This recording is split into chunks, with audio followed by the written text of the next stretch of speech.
கர்த்தருடைய பரிசுத்த நாமத்திற்கு மகிமை உண்டாவதாக. ಕರ್ತನ ಪರಿಶುದ್ಧ ನಾಮಕ್ಕೆ ಸ್ತೋತ್ರವಾಗಲಿ. மோசேயினுடைய காலத்திலேயே ஒரு விஷயத்தை தேவன் ராஜாவை ஏற்படுத்துகிற விஷயத்தை குறித்து சொல்லியிருக்கிறார். ಮೋಸೆಯ ದಿನಗಳಲ್ಲಿಯೇ ಒಂದು ವಿಷಯವನ್ನು ರಾಜನನ್ನು ಏರ್ಪಡಿಸುವಂತ ಒಂದು ವಿಷಯವನ್ನು ಮೋಸೆಗೆ ದೇವರು ಹೇಳಿದನು. மோசே மூலமாக இஸ்ரவேல் ஜனங்களுக்கு கர்த்தர் போதனை கொடுத்திருக்கிறார். ಕರ್ತನು ಬೋಧನೆ ಕೊಟ್ಟಿದ್ದಾನೆ. ஹல்லேலூயா ஹல்லேலூயா. வசனம் 14 வாசித்தோம். ವಾಕ್ಯ 14ರಲ್ಲಿ ನಾವು ಓದಿದೆವು. உபாகமம் ಧರ್ಮೋಪದೇಶ ಕಾಂಡ 17 அதிகாரம் 17ನೇ ಅಧ್ಯಾಯ 14வது வசனம். 14ನೇ ವಾಕ್ಯ.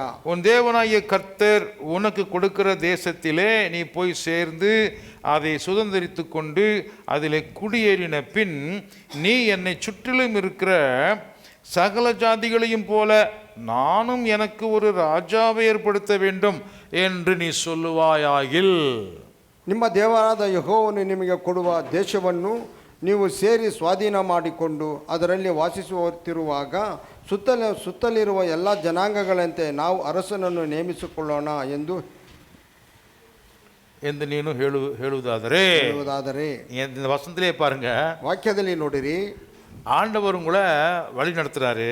ದೇವರು ನಿಮ್ಮನ್ನು ನಡೆಸುವನು, உங்களை அபிவிருத்தி பண்றாரு, ಅಭಿವೃದ್ಧಿಪಡಿಸುವನು. சிறை பிடிக்கப்பட்ட இடத்திலிருந்து உங்களுக்கு விடுதலை பண்ணி கொண்டவர் அவர்தான். ಸೆರೆವಾಸದಲ್ಲಿ ನಿಮ್ಮನ್ನು ಬಿಡುಗಡೆ ಮಾಡಿ ಆಚೆ ಕೊಂಡ ಬಂದ ಆತನು ಆತನೇ. கட்டப்பட்ட நிலையிலிருந்து விடுதலை கொடுத்தது அவர்தான். ಕಟ್ಟಲ್ಪಟ್ಟಂತ ಒಂದು ಪರಿಸ್ಥಿತಿಯಿಂದ ಬಿಡುಗಡೆಯನ್ನು ಕೊಟ್ಟಿದ್ದು ಆತನೇ. உங்களை ஒரு அருமையான ஒரு தேசத்தில் கொண்டு வந்து சேர்த்தது அந்த தேவன் தான். ಒಂದು ಸಮೃದ್ಧಿಯ ಒಂದು ದೇಶದಲ್ಲಿ ಕೊಂಡು ಬಂದು ಸೇರಿಸಿದ್ದು ಆತನೇ.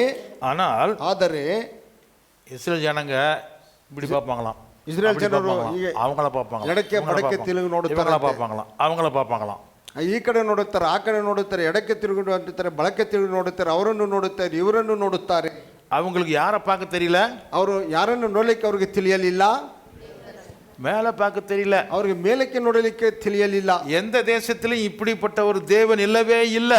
ಯಾವ ದೇಶದಲ್ಲಿ ಈ ವಿಧವಾದಂತ ದೇವರು ಇಲ್ಲವೇ ಇಲ್ಲ. ஆனா அவங்க கண்ணுக்கு முன்னாடி எதை பெருசா தெரியுது, ಆದ್ರೆ ಅವರ ಕಣ್ಗಳ ಮುಂದೆ ಯಾವುದು ದೊಡ್ಡದಾಗಿ ಕಾಣುತ್ತಿರುವುದು. அந்த ஊர்ல ராஜா இருக்கிறான், ಆ ಊರಲ್ಲಿ ನೋಡಿದ್ರೆ ರಾಜನಿದ್ದಾನೆ, இந்த ஊர்ல ஒரு ராஜா இருக்கிறான், ಈ ಊರಲ್ಲಿ ಒಬ್ಬ ರಾಜನಿದ್ದಾನೆ. பாரு, அவங்களுக்கு பெரிய தலைவர் ஒருத்தர் இருக்கிறாரு, ನೋಡಿ ಅವ್ರಿಗೊಬ್ಬ ದೊಡ್ಡ ನಾಯಕನು ಇದ್ದಾನೆ. அங்க பாரு ஒரு அரண்மனை இருக்குது, ಅಲ್ಲಿ ನೋಡಿದ್ರೆ ದೊಡ್ಡ ಅರಮನೆ ಕಾಣುತ್ತಿದೆ. நமக்கு யாரு ராஜாவே இல்லையே, ನಮಗೆ ಯಾರು ರಾಜನೇ ಇಲ್ಲವಲ್ಲ. இப்படி ஒரு டைம் வரும். மோசே அப்படி வந்து அவங்க சொன்னாங்கன்னா நீ என்ன செய்யணும்னு சொல்லி போதனை பண்ணு. ಈ ವಿಧವಾಗಿ ಒಂದು ಸಮಯ ಬರುವುದು. ಆ ವಿಧವಾಗಿ ಅವರು ಕೇಳಿದಾಗ ಅವ್ರಿಗೆ ಏನು ಬೋಧನೆ ಮಾಡಬೇಕೆಂದು ನೀನು ಬೋಧನೆ ಮಾಡು, நான் சொல்லி கொடுக்குறேன், ನಾನು ಹೇಳಿಕೊಡುತ್ತೇನೆ. ஹல்லேலூயா ஹல்லேலூயா. கர்த்தர் நமக்கு இரட்சகராக தலைவராக நடத்துகிறவராக இருக்கிறதை நாம் உணராமல் இருந்தால், ಯೆಹೋವನು ನಮಗೆ ರಕ್ಷಕನಾಗಿ ನಾಯಕನಾಗಿ ನಮ್ಮನ್ನು ನಡೆಸುವಾತನಿಂದ ನಾವು ಅರಿತುಕೊಳ್ಳದೆ ಹೋದರೆ என்ன பண்ணுவார் ஆண்டவர் தெரியுமா? ಏನು ಮಾಡೋನು ದೇವರು ಗೊತ್ತುಂಟೆ. சரி, அவங்க எதை விரும்புகிறாங்களோ அதை அவங்க எடுத்துக்கிட்டோம். ಸರಿ, ಅವರು ಯಾವುದನ್ನು ಇಷ್ಟಪಡುತ್ತಾರೋ ಅದನ್ನು ಅವರು ತೆಗೆದುಕೊಳ್ಳಲಿ. ஆனாலும் அவங்க நாசமா போகக்கூடாது, ಆದರೆ ಅವರು ನಾಶವಾಗಿ ಹೋಗಬಾರದು. ಆದ್ದರಿಂದ நான் அவங்களுக்கு வழி நடத்துறேன், அதை நீ சொல்லிக் கொடு. ನಾನು ಅವರನ್ನು ಮಾರ್ಗ ನಡೆಸುತ್ತೇನೆ, ನೀನು ಅದನ್ನು ಅವರಿಗೆ ಹೇಳಿಕೊಡು. Praise the Lord. Praise the Lord. கர்த்தர் இரக்கமுள்ள தேவன், ಯೆಹೋವನು ಕರುಣೆಯುಳ್ಳ ದೇವರು. நான் தான் அவங்கள வழி நடத்துறேன், ரட்சகனாக இருக்கிறேன், ராஜாவாக இருக்கிறேன். ನಾನು ಅವರನ್ನು ನಡೆಸುತ್ತೇನೆ, ರಕ್ಷಕನಾಗಿದ್ದೇನೆ, ರಾಜನಾಗಿದ್ದೇನೆ. ஆனா அவங்க கண்ணுங்க சுத்திலும் பார்க்குது, அவங்கள மாதிரி நமக்கு ஒரு ஆளை கொடு அப்படின்னு கேட்டால், ಅವರ ಕಣ್ಗಳು ಸುತ್ತಲೂ ನೋಡುತ್ತಿವೆ, ಅವರಂತೆ ನಂಗೆ ಒಬ್ಬರನ್ನು ಕೊಡಿ ಎಂದು ಅವರು ಕೇಳಿದರೆ அப்ப என்ன செய்யணும்? ಅವಾಗ ಏನು ಮಾಡಬೇಕು? நான் சொல்லி கொடுக்குறேன், ನಾನು ಹೇಳಿಕೊಡುತ್ತೇನೆ. அது மாதிரி அவங்களுக்கு போதனை பண்ணு, ಆ ವಿಧವಾಗಿ ಅವರಿಗೆ ನೀನು ಬೋಧನೆ ಮಾಡು அப்படின்னு சொல்லி இந்த வசனத்தை நாம சொல்றார், ஆண்டவர் சொல்றார். ಈ ವಿಧವಾಗಿ ಹೇಳಿ ವಾಕ್ಯದ ಮೂಲಕವಾಗಿ ದೇವರು ಹೇಳುತ್ತಾನೆ. வசனம் 15, ವಾಕ್ಯ 15. உன் தேவனாகிய கர்த்தர் தெரிந்து கொள்ளுபவனையே உனக்கு ராஜாவாக வைக்க கடவாய், உன் சகோதரருக்கு உள்ளிருக்கிற ஒருவனையே உன் மேல் ராஜாவாக ஏற்படுத்த கடவாய், உன் சகோதரன் அல்லாத அந்நியனை கொண்டு வந்து ராஜாவாக ஏற்படுத்த கூடாது. ನಿಮ್ಮ ದೇವರಾದ ಯೆಹೋವನು ಆದುಕೊಂಡವನನ್ನೇ ನೇಮಿಸಿಕೊಳ್ಳಬೇಕು, ನಿಮ್ಮ ಬಂಧುಗಳಾದ ಸ್ವಜನರಲ್ಲೇ ಒಬ್ಬನನ್ನು ಅರಸನನ್ನಾಗಿ ನೇಮಿಸಿಕೊಳ್ಳಬೇಕು ಹೊರತು ಅನ್ಯ ದೇಶದವರನ್ನು ನೇಮಿಸಬಾರದು. ಹಲ್ಲೆಲೂಯಾ. ಹಲ್ಲೆಲೂಯಾ. இது ஆண்டவர் தெளிவாக சொல்லுகிறார். ಇದು ದೇವರು ಬಹಳ ಸ್ಪಷ್ಟವಾಗಿ ಹೇಳುತ್ತಿದ್ದಾನೆ. உங்க ಇಷ್ಟಪಡಿಯೇ ನೀವು ರಾಜಾவை வேணும்னா நான் கொடுக்குறேன், ನಿಮ್ಮ ಇಷ್ಟಾನುಸಾರವಾಗಿ ನಿಮಗೆ ರಾಜನ ಬೇಕೆಂದರೆ ನಾನು ಕೊಡುತ್ತೇನೆ. ஆனா அதுக்கும் ஒரு லிமிட்டை கர்த்தர் வைக்கிறார். ಆದರೆ ಅದಕ್ಕೆ ಒಂದು ಮಿತಿಯನ್ನು ದೇವರು ಇಡುತ್ತಾನೆ. என்ன சொல்றாரு? ಏನು ಹೇಳುತ್ತಾನೆ? கர்த்தர் தெரிந்து கொள்ளுகிற ஒரு மனுஷனை நீ ராஜாவாக ಯೆಹೋವನು ಆರಿಸಿಕೊಳ್ಳುವಂತ ಒಬ್ಬ ಮನುಷ್ಯನನ್ನು ನಿನ್ನನ್ನು ರಾಜನಾಗಿ ನೇಮಿಸು. அந்த மனுஷன் எப்படி இருக்கணும்? ಆ ಮನುಷ್ಯನು ಹೇಗಿರಬೇಕು? ஒரு அந்நியனாக தேவனை அறியாதவனாக இருக்கக்கூடாது. ಒಬ್ಬ ಅನ್ಯನಾಗಿ ಅನ್ಯ ದೇಶದವನಾಗಿ ದೇವರನ್ನು ಅರಿಯದವನಾಗಿ ಇರಬಾರದು. உங்களுக்குள்ள இருக்கக்கூடிய சகோதரர்களுக்குள்ள ஒருத்தனாக இருக்க வேண்டும். ನಿಮ್ಮ ಸ್ವಜನರಲ್ಲಿ, ನಿಮ್ಮ ಬಂಧುಗಳಲ್ಲಿ, ನಿಮ್ಮ ಸಹೋದರರಲ್ಲಿ ಒಬ್ಬனை ನೀವು ಆರಿಸಿಕೊಳ್ಳಬೇಕು. அவன்தான் உங்களுக்குள்ள ஒருத்தன் தான் உங்களை ஆளுகை செய்யணும். ನಿಮ್ಮೊಳಗಿರುವಂತ ಒಬ್ಬನೇ ನಿಮ್ಮನ್ನು ಆಳ್ವಿಕೆ ಮಾಡಬೇಕು. இப்படி சொல்லுகிற தமிழ்நாட்டுல ஒரு கட்சி கூட இருக்குது. ಈ ವಿಧವಾಗಿ ಹೇಳುವಂತ ಒಂದು ತಮಿಳುನಾಡು ಒಂದು ಪಕ್ಷವೂ ಕೂಡ ಇದೆ. ஆனா அவங்க பண்றது ரொம்ப அக்கிரமமா சொல்லுவாங்க. ಆದ್ರೆ ಅವರು ಮಾಡೋದಕ್ಕೆ ಬಹಳ ಅಕ್ರಮವೆಂದು ಹೇಳುತ್ತಾರೆ. தமிழ்நாட்டை தமிழ்நாட்டுக்காரன் தான் ஆள வேண்டும், ತಮಿಳುನಾಡಿನಲ್ಲಿ ತಮಿಳುನಾಡಿನವರೇ ಆಳ್ವಿಕೆ ಮಾಡಬೇಕು அப்படின்னு சொல்லுவாங்க. ಈ ವಿಧವಾಗಿ ಹೇಳುತ್ತಾರೆ. ஆனா பாத்தீங்கன்னா சரித்திரத்துல பார்த்தா ಆದ್ರೆ ಚರಿತ್ರೆಯಲ್ಲಿ ನಾವು ನೋಡಿದರೆ கன்னடக்காரமா தான் அங்க ஆண்டு இருக்குது. ಕನ್ನಡದವರೇ ಅಲ್ಲಿ ಆಳ್ವಿಕೆ ಮಾಡುತ್ತಿರುವುದು. ಮಾಡಿದವರು யாரு? ಯಾರು? ஜெயலலிதா. கரெக்டா சொன்னாங்க. யாரு சொன்னது? அம்மா. கரெக்டா அம்மாட்ட இருந்து அம்மா பத்தி ஜெயலலிதா தான் ஆண்டுக்கிறாங்க. ಜಯಲಲಿತಾ ಅವರೇ ಆಳ್ವಿಕೆ ಮಾಡಿದರು. கன்னடதವರು தமிழ்நாட்டில் நல்ல கொடி கட்டி ಬಂದಾங்க. ಕನ್ನಡದವರು ತಮಿಳುನಾಡಿನಲ್ಲಿ ಜಜವತಿ ಅವರು ಆಳ್ವಿಕೆ ಮಾಡಿದರು. அதுக்கு முன்னாடி ஆண்டவர் யாரு? ಅದಕ್ಕೆ ಮುಂಚಿತವರು ಆಳ್ವಿಕೆ ಮಾಡಿದವರು ಯಾರು? எம்ஜிஆர். எம்ஜிஆர் எந்த நாட்டுக்காரர்? ಎಂಜಿಆರ್ ಯಾವ ದೇಶದವನು? மலையாளி பிரதர். ಅವರು ಮಲಯಾಳಿ. ಅವರು ಮಲಯಾಳಿ. பிறந்தது எங்க இருக்கலாம்? ಶ್ರೀಲಂಕಾ இருக்கலாம். ஆனா அவர் யாரு? ಅವರು ಶ್ರೀಲಂಕಾದವರಲ್ಲಿ ಹುಟ್ಟಿದರು. ಅವರು ಯಾರು? அவர் சிங்களக்காரரா மலையாளியா? ಅವರು ಸಿಂಹಿಗಳೇ ಇಲ್ಲ ಮಲಯಾಳಿಗಳೇ. இப்போ ஏபல் கன்னடக்காரனா தமிழ்காரனா பிரதர்? ஏபல் கன்னடದವನೇ ತಮಿಳ್ನವನೇ. உங்க பிள்ளைங்களாம் தமிழ்காரங்களா கன்னடக்காரங்களா பிரதர்? தமிழ்காரன். மைசூர்காரன் சொல்ல முடியும். இங்க ஊர்ல பிறந்தாலும் தமிழ்காரர் தானே நீங்க? ಈ ಊರಲ್ಲಿ ಹುಟ್ಟಿದ್ರು ತಮಿಳ್ನವರೇ. எம்ஜிஆர் மலையாளி. ಎಂಜಿಆರ್ ಮಲಯಾಳಿ. ಆದರೆ தமிழ்நாட்டை ஆண்டார். ಅವರು ತಮಿಳುನಾಡಿನಲ್ಲಿ ಆಳ್ವಿಕೆ ಮಾಡಿದರು. இப்போ ஆண்டு கொண்டிருக்கிறது யாரு? ಇವಾಗ ಆಳ್ವಿಕೆ ಮಾಡುತ್ತಿರುವವರು ಯಾರು? ತಮಿಳುನಾಡಲ್ಲಿ ಸ್ಟಾಲಿನ್. ಯಾರೋ ಸ್ಟೀಲಿನ್ சொன்னாங்க. ஸ்டீல் இல்ல, ஸ்டாலின். ஸ்டாலின் யாருன்னா? ಸ್ಟಾಲಿನ್ ಯಾರೆಂದರೆ யாருக்கா தெரியுமா? ಯಾರಿಗಾದ್ರೂ ಗೊತ್ತುಂಟೆ? ಕರುಣಾನಿಧಿ ಮಗನ್. ಕರುಣಾನಿಧಿ ಮಗನು. ಕರುಣಾನಿಧಿ ಯಾರುங்க? ಕರುಣಾನಿಧಿ ಯಾರು? ஆந்திராக்காரங்க. அவரு ಆಂಧ್ರದವರವರು. ஆந்திராக்காரர் தான். ஆந்திரதவரವರು. ಆದರೆ தமிழுக்கு அர்த்தத்தையும் அந்த மொழியினுடைய சிறப்பையும் அவரை மாதிரி சொன்னவங்க யாருமே கிடையாது. ತಮಿಳಿನ ಒಂದು ಅರ್ಥವನ್ನು, ಅದರ ಒಂದು ಭಾಷೆಯ ಸಂಸ್ಕೃತಿಯನ್ನು ಅವರಂತೆ ಬಹಳ ಸುಂದರವಾಗಿ ಹೇಳಿದವರು ಯಾರೂ ಇಲ್ಲ. அதனால தான் அவங்க தமிழர் கட்சின்னு சொல்லாம திராவிடர் கட்சின்னு சொன்னாங்க. ಆದ್ದರಿಂದ ಅವರು ತಮಿಳ್ ಪಕ್ಷವೆಂದು ಹೇಳದಂತ ದ್ರಾವಿಡ ಪಕ್ಷವೆಂದು ಅವರನ್ನು ಕರೆಯಲ್ಪಟ್ಟಿತು. அப்படின்னா நீ மலையாளியா இருந்தாலும், கன்னடக்காரங்களா இருந்தாலும், தெலுங்குக்காரங்களா இருந்தாலும், ஹிந்திக்காரங்களா இருந்தாலும், எந்த ஊருக்காராக இருந்தாலும் அதை பற்றி கவலை இல்லை. மக்கள் நன்றாக முன்னேற வேண்டும். திராவிட முன்னேற்ற கட்சி. ಅವರು ತಮಿಳವರಾಗಿರಬಹುದು, ಕನ್ನಡದವರಾಗಿರಬಹುದು, ತೆಲುಗುವರಾಗಿರಬಹುದು, ಮಲಯಾಳಿಗಳಾಗಿರಬಹುದು, ಉತ್ತರ ಭಾರತದವರಾಗಿರಬಹುದು. ಅವರು ಯಾರೇ ಆಗಿದ್ರು ಸರಿ, ತಮಿಳುನಾಡನ್ನು ದ್ರಾವಿಡ ಪಕ್ಷವಾಗಿ ಸುಭಿಕ್ಷವಾಗಿ ಅವರು ಆಳ್ವಿಕೆ ಮಾಡಬೇಕು. ಅಲ್ಲೆಲ್ಲುಯಾ ಅಲ್ಲೆಲ್ಲುಯಾ. ಇನ್ನು ಕರೆಂಟ್ ಬಂದಿದೆಯಾ? ಹೋಯ್ತಾ? ಕತ್ತರಿ சொல்லு. ஹல்லேலூயா. ஹல்லேலூயா. கரண்ட் போனாலும் இன்னும் பிரகாசமா நாங்க தெரியுறோம். கரண்ட் ಹೋದ್ರೂ பிரகாசமாக காணுತ್ತಿದ್ದೇವೆ. இப்போ இந்த குடும்பங்கள் வித்தியாசமா இருக்கலாம், மொழிகள் வித்தியாசமாக இருக்கலாம், ஆனால் அவர்கள் இந்தியர்களாக இருக்க வேண்டும். ಕುಟುಂಬಗಳು ವ್ಯತ್ಯಾಸವಾಗಿರಬಹುದು, ಭಾಷೆಯ ವ್ಯತ್ಯಾಸವಾಗಿರಬಹುದು, ಅವರು ಭಾರತ ದೇಶದವರಾಗಿರಬೇಕು. ஒரு சபையை சேர்ந்தவர்களாக இருக்க வேண்டும். ಒಂದು ಸಭೆಗೆ ಸೇರಿದವರಾಗಿರಬೇಕು. அதுபோல ಅದರಂತೆ அங்கே ஆண்டவர் சொல்லுகிறார், ಅಲ್ಲಿ ದೇವರು ಹೇಳುತ್ತಾನೆ, உங்கள் சகோதரர்களுக்குள்ளே ஒருவனாக இருக்க வேண்டும். ನಿಮ್ಮ ಸಹೋದರರಲ್ಲಿ ಒಬ್ಬನಾಗಿರಬೇಕು. உங்க சகோதரர்கள் யாரு? ನಿಮ್ಮ ಸಹೋದರರೆಂದರೆ ಯಾರು? கர்த்தர் மோசேக்கு சொல்லும் போது சகோதரர்கள் யாரு? ಕರ್ತನು ಮೋಸೆಗೆ ಹೇಳುವಾಗ ಸಹೋದರರು ಸ್ವಜನರು ಯಾರು? ಇಲ್ಲ, ನಿಮ್ಮ ಸಹೋದರರಲ್ಲಿ ಒಬ್ಬನಾಗಿರಬೇಕು. ಕನ್ನಡ ತಿಳಿಗಲು ಸ್ವಜನರಲ್ಲಿ ಒಬ್ಬನಾಗಿ ಒಬ್ಬನನ್ನು ಆರಿಸಿಕೊಳ್ಳಬೇಕು. ಸ್ವಜನರಂದ್ರೆ ಯಾರು? ಸ್ವಜನರೆಂದರೆ ಯಾರು? ರೂಬೇನಿಯರು, ಲೇವಿಯರು, ಯೂದಾ ಕುಲದವರು, அப்புறம் சிமியோனை சேர்ந்தவங்க. இப்படி 12 கோத்திரங்களுக்குள்ள ஒருத்தனாக இருக்கணும். ಈ 12 ಗೋತ್ರಗಳಲ್ಲಿ ಒಬ್ಬನಾಗಿರಬೇಕು. நான் சொல்றது புரியுதா? ನಾನು ಹೇಳುತ್ತಿರೋದು ಅರ್ಥವಾಗುತ್ತಿದೆಯೇ? 12 கோத்திரங்களுக்குள்ள இருக்கக்கூடியவனாக இருக்கணும். ಈ 12 ಗೋತ್ರಗಳಿರುವವನು ಒಬ್ಬನಾಗಿರಬೇಕು. ஏன்? ಏಕೆ?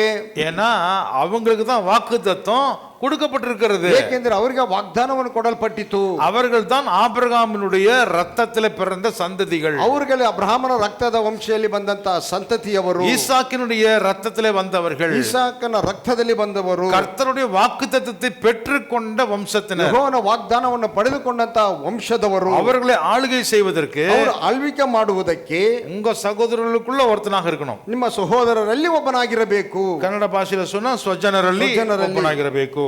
கர்த்தருக்கு ஸ்தோத்திரம். ದೇವರ ನಾಮಕ್ಕೆ ಸ್ತೋತ್ರವು. ஏன் அப்படின்றால், ಏಕೆಂದರೆ அவனுக்குத்தான் உங்க உறவுகள், சொந்த பந்தங்கள், பாசம், மன்னிப்பு, கிருபை, இரக்கம் தெரியும்.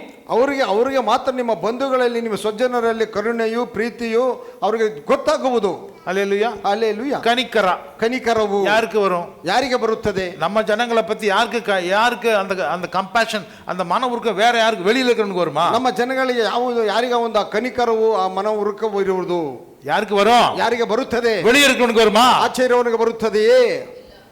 நம்ம சொந்தக்காரன் என்ன ஆனாலும் பரவாயில்லைங்க, பரவாயில்ல, கூட்டல் கழித்தல் பெருக்கல் வகுத்தல், அடிஷனோ சப்ட்ராக்ஷனோ எச்சு கடுமை எது வந்தாலும் பரவாயில்ல, நம்ம அனுசரித்து போகலாம், நம்ம ஆளுங்க அப்படிங்கிற ஒரு உணர்வு வரும். ನಮ್ಮ ಬಂಧುಗಳು, ನಮ್ಮ ಸಹೋದರರು, ನಮ್ಮ ರಕ್ತ ಸಂಬಂಧಿಗಳು, ಅವರು ಹೇಗೆ ಇರಲಿ, ಏನೇ ಆಗಿರಲಿ, ಕಳೆದರು ಕೂಡಿಸಿದರು, ಅವರು ನಮ್ಮ ಸಹೋದರರು, ನಮ್ಮ ಬಂಧುಗಳು. என்ன தப்பு இருந்தாலும் பரவாயில்ல, ಏನೇ ತಪ್ಪು ಮಾಡಿದರೂ ಸರಿ, நம்ம சகோதரி, ನಮ್ಮ ಸಹೋದರಿ, நம்ம ரத்த சம்பந்தம், ನಮ್ಮ ರಕ್ತ ಸಂಬಂಧಿಗಳು, நம்ம பையன், நம்ம ஆளு, ನಮ್ಮ ಹುಡುಗನು, ನಮ್ಮ ವ್ಯಕ್ತಿಯವನು, நம்ம குடும்பம், ನಮ್ಮ ಕುಟುಂಬವು எல்லாம் ஆபிரகாமுடைய பிள்ளைங்க, ಎಲ್ಲ ಅಬ್ರಹಾಮನ ಮಕ್ಕಳೇ. நம்ம என்ன பண்ணலாம்? ನಾವೇನು ಮಾಡಬೇಕು? ಮಾಡೋಣ. மன்னிக்கிறதே மன்னிக்கலாம், ಕ್ಷಮಿಸುವುದನ್ನು ಕ್ಷಮಿಸೋಣ, சரிப்படுத்தலாம், ಸರಿಪಡಿಸಬೇಕಾದನ್ನು ಸರಿಪಡಿಸೋಣ. நம்ம ஒருத்தர் கஷ்டம் வந்து ஒருத்தர் போய் என்ன பண்ணலாம்? பாதுகாப்பு கொடுக்கலாம். ಅವರಿಗೆ ಕಷ್ಟ ಬಂದಾಗ ಅವರಿಗೆ ನಾವು ಸಹಾಯಕರಾಗಿ ನಿಲ್ಲೋಣ. அப்படிப்பட்டவன் தான் நமக்கு ஒரு தலைவனாக இருக்க முடியும். ಆ ವಿಧವಾದವನೇ ನಮಗೆ ಒಬ್ಬ ನಾಯಕನಾಗಿ ಇರಬೇಕು. வெளியால கொண்டு வந்தா நம்மளை வந்து அவன் பாதுகாக்க மாட்டான். ಆಚೆ ಅವನಿಗೆ ಅನ್ಯ ಜನರನ್ನು ಕೊಂಡು ಬಂದರೆ ಅವನು ನಮ್ಮನ್ನು ರಕ್ಷಿಸುವುದಿಲ್ಲ. நம்மளை அடிச்சு உதைச்சு செதறடிச்சிருவான். ನಮ್ಮನ್ನು ಒಡೆದು ನಮ್ಮನ್ನು ಚದರಿಸಿ ಬಿಡುವನು. நமக்கு பாதுகாப்பு கிடைக்காது, ನಮಗೆ ರಕ್ಷಣೆ ಸಿಕ್ಕುವುದಿಲ್ಲ. நம்ம மேல அவனுக்கு பாசம் இருக்காது, அன்பு இருக்காது, கிருபை இருக்காது. ನಮಗೆ ಪ್ರೀತಿ, ನಮ್ಮ ಮೇಲೆ ಅವ್ರಿಗೆ ಪ್ರೀತಿ ಇರುವುದಿಲ್ಲ, ಪ್ರೇಮ ಕರುಣೆ ಇರುವುದಿಲ್ಲ, ಕೃಪೆ ಇರುವುದಿಲ್ಲ. நமக்கு ஒரு ஆதரவாக இருக்கவே மாட்டான். ನಮಗೆ ಒಂದು ಆದರಣೆಯಾಗಿ ಅವನು ಇರುವುದೇ ಇಲ್ಲ. இந்த காரணத்தினால ಈ ಒಂದು ಕಾರಣದಿಂದ உங்களுக்குள்ள ஒருவன, உங்கள் ஆளுகளுக்குள்ளே ஒருவனாக ராஜாவை ஏற்படுத்த வேண்டும். ನಿಮ್ಮೊಳಗೆ ನಿಮ್ಮ ಒಬ್ಬನನ್ನು ವ್ಯಕ್ತಿಯನ್ನು ನೀವು ರಾಜನನ್ನಾಗಿ ನೀವು ಆರಿಸಿಕೊಳ್ಳಬೇಕು, ನೇಮಿಸಬೇಕು. வசனம் 16, ವಾಕ್ಯ 14. Praise the Lord. Hallelujah. Hallelujah. அந்த ராஜா அந்நியனாக இருக்க கூடாது, ಆ ರಾಜನು ಅನ್ಯನಾಗಿರಬಾರದು. அது மட்டுமல்ல, ಅದು ಮಾತ್ರವಲ್ಲ, வசனம் 16 அவன் அநேக குதிரைகளை சம்பாதிக்க கூடாது. ವಾಕ್ಯ 16 ಅವನು ಕುದುರೆಯನ್ನು ದಂಡನ್ನು ಕುಡಿಸಿಕೊಳ್ಳಬಾರದು. அநேக குதிரைகளை சம்பாதிக்கும்படிக்கு ஜனங்களை திரும்ப எகிப்துக்கு போக பண்ணக்கூடாது. ಕುದುರೆಗಳನ್ನು ಸಂಪಾದಿಸಿಕೊಳ್ಳುವುದಕ್ಕಾಗಿ ತನ್ನ ಪ್ರಜೆಗಳನ್ನು ಐಗುಪ್ತ ದೇಶಕ್ಕೆ ಹೋಗಗೊಡಿಸಬಾರದು. நீங்க வந்த வழியிலேயே திரும்பி அவன் நடத்தி கொண்டு போயிடக்கூடாது. ನೀವು ಬಂದಂತ ಮಾರ್ಗದ ತಿರುಗಿ ನೀವು ಅವರನ್ನು ನಿಮ್ಮನ್ನು ಹಿಂದಿರುಗಿ ನಡೆಸಿಕೊಂಡು ಹೋಗಬಾರದು. கிறிஸ்துவுக்குள்ள நம்ம எல்லாரும் எங்க வந்திருக்கிறோம்? ಕ್ರಿಸ್ತನಲ್ಲಿ ನಾವೆಲ್ಲರೂ ಇವಾಗ ಎಲ್ಲಿಗೆ ಬಂದಿದ್ದೇವೆ? பரலோகத்திற்கு போகிற பாதைக்கு வந்திருக்கிறோம். ಪರಲೋಕಕ್ಕೆ ಹೋಗುವಂತ ಆ ಮಾರ್ಗಕ್ಕೆ ನಾವು ಬಂದಿದ್ದೇವೆ. எத்தனை பேர் வந்திருக்கிறீங்க? ಎಷ್ಟು ಜನ ಬಂದಿದ್ದೀರಾ? இப்போ நாம எங்க இருக்கிறோம்? ಇವಾಗ ನಾವು ಎಲ್ಲಿದ್ದೇವೆ? பரலோகத்துக்கு போகிற மார்க்கத்தில் இருக்கிறோம். ಪರಲೋಕಕ್ಕೆ ಹೋಗುವಂತ ಮಾರ್ಗದಲ್ಲಿ ನಾವಿದ್ದೇವೆ. சந்தோஷமா இருக்கீங்களா? ಸಂತೋಷವಾಗಿದ್ದೀರಾ? ஹல்லேலூயா. ஹல்லேலூயா. நம்ம இங்க யாருமே, இந்த சபைக்குள்ள இருக்கிறவங்க, அந்த சிஸ்டம் சேர்த்து சொல்றேன், வெளியில இருந்தா கூட பரவாயில்ல, நம்ம சபையில் இருக்கிற ஒருத்தர் கூட நரகத்துக்கு போகிற பாதையில இல்ல. ನಮ್ಮ ಸಭೆಗೆ ಬರುವಂತ, ಇಲ್ಲಿ ಕೂಡಿ ಬರುವಂತ ಪ್ರತಿಯೊಬ್ಬರನ್ನು ಆಚರಿಸುವಂತ ಸಹೋದರಿ ಕೂಡ ಸೇರಿಸಿ ನಾವು ನರಕಕ್ಕೆ ಹೋಗುವಂತ ಮಾರ್ಗದಲ್ಲಿ ನಾವು ಇಲ್ಲ. ஹல்லேலூயா. ஹல்லேலூயா. வசனத்தை கேட்டுக்கொண்டிருக்கிற ஒவ்வொருத்தருமே பரலோகத்தின் பாதையில தான் இருக்கிறோம். ವಾಕ್ಯವನ್ನು ಕೇಳುವಂತ ಪ್ರತಿಯೊಬ್ಬರೂ ಪರಲೋಕದ ಮಾರ್ಗದಲ್ಲಿ ನಾವು ಇದ್ದೇವೆ. எங்க இருந்து இங்க வந்திருக்கிறோம்? ಎಲ್ಲಿಂದ ಇಲ್ಲಿ ನಾವು ಇಲ್ಲಿಗೆ ಬಂದಿದ್ದೇವೆ? நரகத்துக்கு போகிற ரோட்ல இருந்து இப்ப பரலோகத்துக்கு போகிற ரோட்டுக்கு வந்திருக்கிறோம். ನರಕಕ್ಕೆ ಹೋಗುವಂತ ಮಾರ್ಗದೊಳಗಿಂದ ಇವಾಗ ಪರಲೋಕಕ್ಕೆ ಹೋಗುವಂತ ಮಾರ್ಗಕ್ಕೆ ನಾವು ಬಂದಿದ್ದೇವೆ. கொஞ்ச நாளைக்கு முன்னாடி நம்ம இங்க இல்ல, ಕೆಲವು ದಿನಗಳ ಹಿಂದೆ ನಾವು ಇಲ್ಲಿ ಇಲ್ಲ. அப்ப நம்ம எந்த ரோட்ல போயிட்டு இருந்தோம்? ಆವಾಗ ನಾವು ಯಾವ ಮಾರ್ಗದಲ್ಲಿ ರೋಡಲ್ಲಿ ಹೋಗುತ್ತಿದ್ದೆವು? பாதாளத்துக்கு போகிற ரோட்ல போயிட்டு இருந்தோம். ಪಾತಾಳಕ್ಕೆ ಹೋಗುವಂತ ಮಾರ್ಗದಲ್ಲಿ ಹೋಗುತ್ತಿದ್ದೆವು. இப்ப தேவன் நம்மளை எங்க கொண்டு சேர்த்திருக்கிறார்? ದೇವರು ನಮ್ಮನ್ನು ಎಲ್ಲಿ ಬಂದು ಸೇರಿಸಿದ್ದಾನೆ? பரலோகத்துக்கு போகிற மார்க்கத்தை கொண்டு சேர்த்திருக்கார். ಪರಲೋಕಕ್ಕೆ ಕೊಂಡು ಹೋಗುವಂತ ಮಾರ್ಗದಲ್ಲಿ ಬಂದು ಸೇರಿಸಿದ್ದಾನೆ. எபிரேயர்களுக்கு சொல்றதுன்னா எப்படி சொல்லணும்? ಇಬ್ರಿಯರಿಗೆ ಹೇಳಬೇಕಂದ್ರೆ ಯಾವ ವಿಧವಾಗಿ ಹೇಳಬೇಕು? அப்பா நீங்க இப்போ கானானுக்கு வந்து வரப்போறீங்க. ಅಪ್ಪ ನೀವು ಇವಾಗ ಕಾನಾನ್ ದೇಶಕ್ಕೆ ಬರಲಿದ್ದೀರಿ. கானானில நீங்க இருக்கும்போது, ಕಾನಾನಲ್ಲಿ ನೀವು ಇರುವಾಗ நீங்க எங்க இருந்து வந்தீங்க ஞாபகப்படுத்தி பாருங்க. ನೀವು ಎಲ್ಲಿಂದ ಬಂದಿರಿ ನೀವು ಜ್ಞಾಪಕ ಮಾಡಿಕೊಂಡು ನೋಡಿರಿ. எங்க இருந்து வந்திருக்கீங்க? ಎಲ್ಲಿಂದ ಬಂದಿದ್ದೀರಿ? எகிப்திலிருந்து வந்திருக்கீங்க. ಐಗುಪ್ತ ದೇಶದಿಂದ ಬಂದಿದ್ದೀರಿ. திருப்பி எகிப்துக்கே போறதுக்கு முயற்சி பண்ணக்கூடாது. ತಿರುಗಿ ನೀವು ಐಗುಪ್ತ ದೇಶಕ್ಕೆ ಹೋಗುವುದಕ್ಕೆ ನೀವು ಪ್ರಯತ್ನಿಸಬಾರದು. ஏன்னா ಏಕೆಂದರೆ அங்கதான் குதிரைங்கெல்லாம் பாத்தீங்க. ಅಲ್ಲೇ ನೀವು ಕುದುರೆಗಳನ್ನು ನೋಡಿದ್ದೀರಿ. பார்வோன்கிற குதிரைங்களை பாத்தீங்க. ಫರೋಹನಲ್ಲಿರುವ ಕುದುರೆಗಳನ್ನು ನೋಡಿದ್ದೀರಿ. அவனுடைய ரதங்களை பாத்தீங்க. ಅವನ ರಥಗಳನ್ನು ನೋಡಿದ್ದೀರಿ. அவனுடைய பெண்களை நீங்க பாத்தீங்க. ಅವರ ಸ್ತ್ರೀಗಳನ್ನು ನೀವು ನೋಡಿದ್ದೀರಿ. அவன் எப்படிப்பட்ட கிரீடம் போடுறான்னு பாத்தீங்க. ಅವನು ಯಾವ ವಿಧವಾದ ಕಿರೀಟವನ್ನು ಧಾರಣೆ ಮಾಡುತ್ತಾನೆ ಎಂದು ನೀವು ನೋಡಿದ್ದೀರಿ. அவனுடைய எல்லா என்ன சொல்றது கெத்து ಪರಾಕ್ರಮ இல்ல உலக பிரகாரமான ஐஸ்வர்யத்தை பாத்தீங்க. ಅವನು ಲೋಕ ರೀತಿಯಾದ ಐಶ್ವರ್ಯವನ್ನು ನೋಡಿದ್ದೀರಿ. அது மாதிரி போகணும்னு சொல்லி நீங்க திரும்பி போகிற ஒரு ஆளாக ராஜா இருக்க கூடாது. ಆ ವಿಧವಾಗಿ ಹೋಗುವಂತ ತಿರುಗಿ ಹೋಗುವಂತ ಒಬ್ಬ ಮನುಷ್ಯನಿಗೆ ಒಬ್ಬ ರಾಜನಾಗಿ ಇರಬಾರದು. ஹல்லேலூயா. ಹಲ್ಲೆಲೂಯಾ. சாக்கடையில் இருந்த நீங்க ಕೆಸರಿನಲ್ಲಿದ್ದಂತ ನೀವು இப்போ சுத்தமான இடத்துக்கு வந்திருக்கிறீங்க. ನೀವು ಪರಿಶುದ್ಧವಾದ ಸ್ಥಳಕ್ಕೆ ನೀವು ಬಂದಿದ್ದೀರಿ. இல்ல பாஸ்டர், அங்க சாக்கடையில் இருக்கும்போது அருமையான சில விஷயங்கள்லாம் நாங்க பார்த்தோம். ಇಲ್ಲ ಪಾಸ್ಟರ್, ಆ ಕೆಸರಿನಲ್ಲಿ ಬಿದ್ದಿದ್ದಾಗ ನಾವು ಒಳ್ಳೆ ಒಳ್ಳೆ ವಿಷಯಗಳನ್ನು ನಾವು ನೋಡಿದೆವು.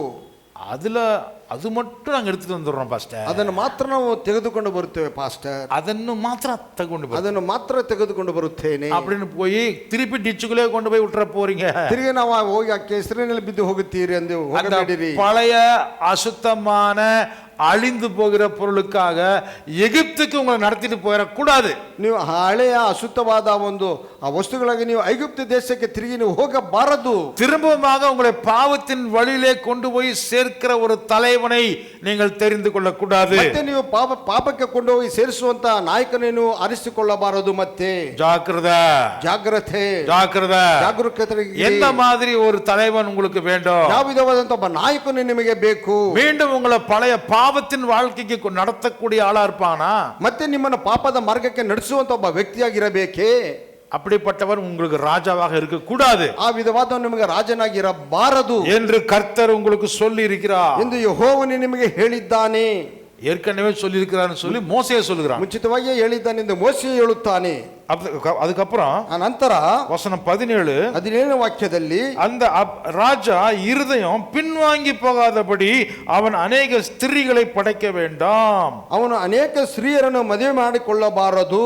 வெள்ளியும் பொன்னும் தனக்கு மிகுதியாய் பெருக பண்ணவும் வேண்டாம்.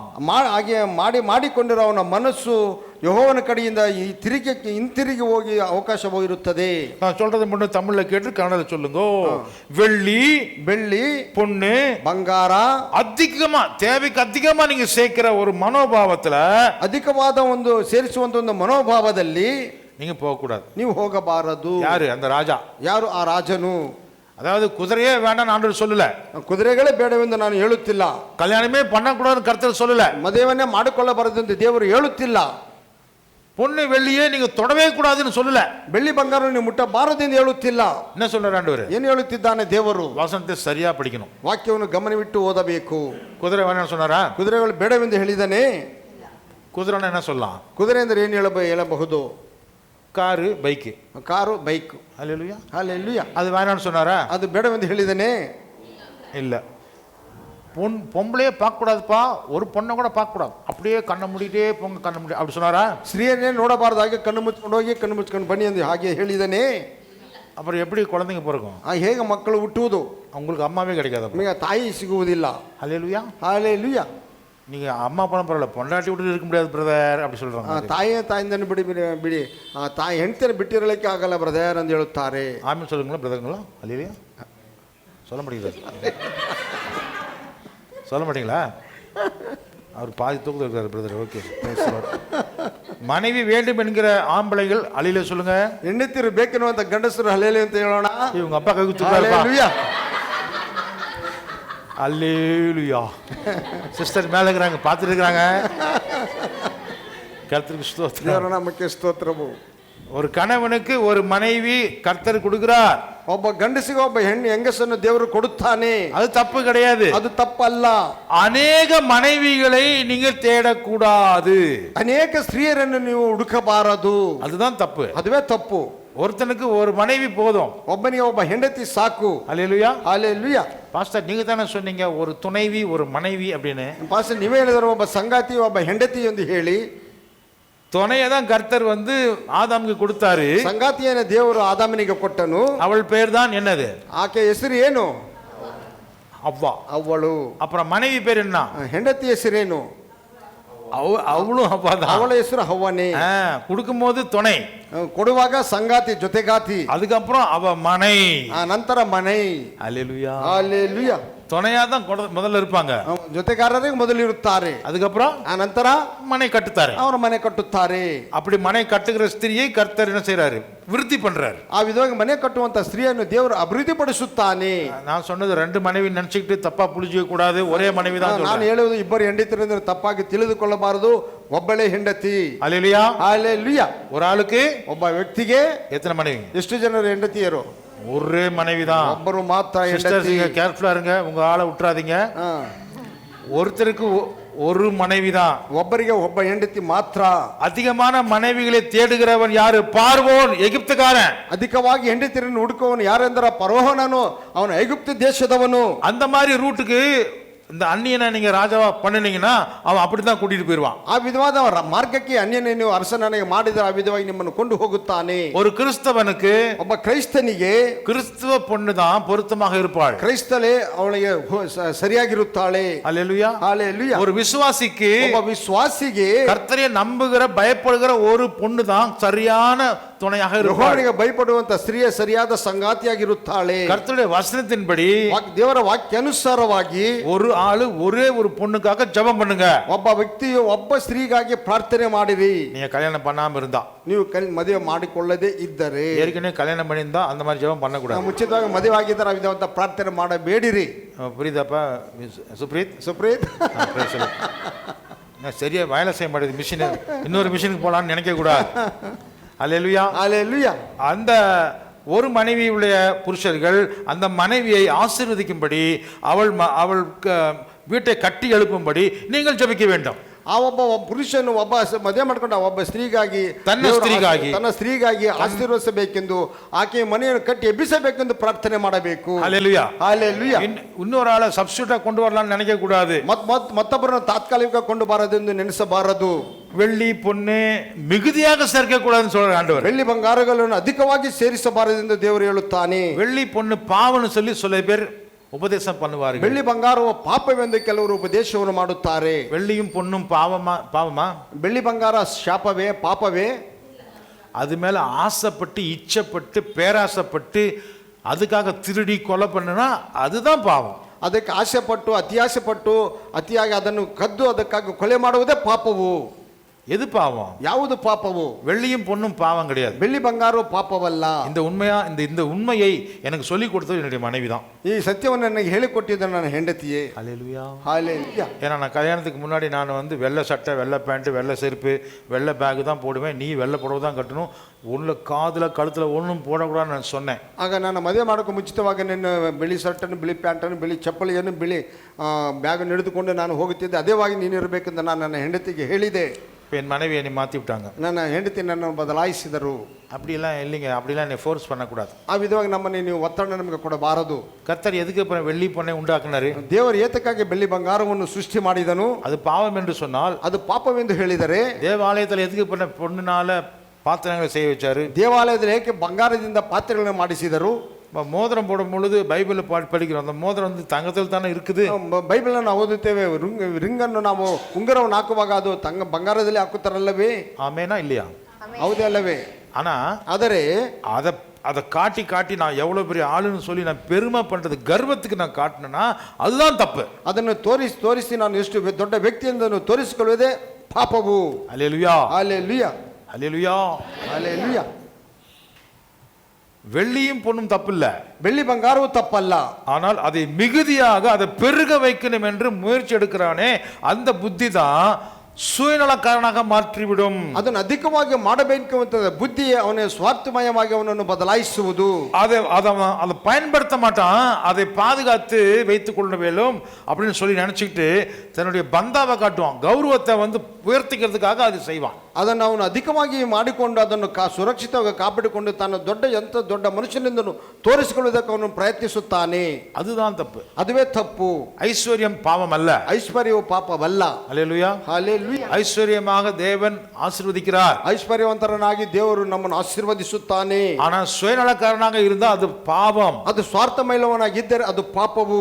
உங்களுக்கு கொடுக்கப்பட்ட ஐஸ்வர்யத்தை எடுத்து ನಿಮಗೆ ಕೊಟ್ಟಿರುವಂತಹ ಐಶ್ವರ್ಯವನ್ನು ತೆಗೆದು தரித்திரர்களுக்கும் இல்லாதவர்களுக்கும் சபைக்கும் ஊழியத்துக்கும் நீங்கள் பயன்படுத்தும் போது, ದರಿದ್ರರಿಗೆ ಇಲ್ಲದವರಿಗೆ ಸಭೆಗೂ ಸೇವೆಗೆ ನೀವು ಅದನ್ನು ಕೊಟ್ಟು ಉಪಯೋಗಿಸಲ್ಪಡುವಾಗ அவருடைய வாழ்க்கையை நீங்கள் செழிப்பாக்குவதற்காகத்தான் தேவன் அதை உங்க கையில கொடுத்திருக்கிறார். ನಿಮ್ಮ ಜೀವನವನ್ನು ಸಮೃದ್ಧಿ ಮಾಡಿಕೊಳ್ಳುವುದಕ್ಕಾಗಿ ದೇವರು ನಿಮ್ಮ ಕರಗಳನ್ನು ಕೊಟ್ಟಿದ್ದಾನೆ. பாருங்க, இன்னைக்கு ஜெப குறிப்புல நம்ம ஜெபம் பண்ணினோம் இல்லையா?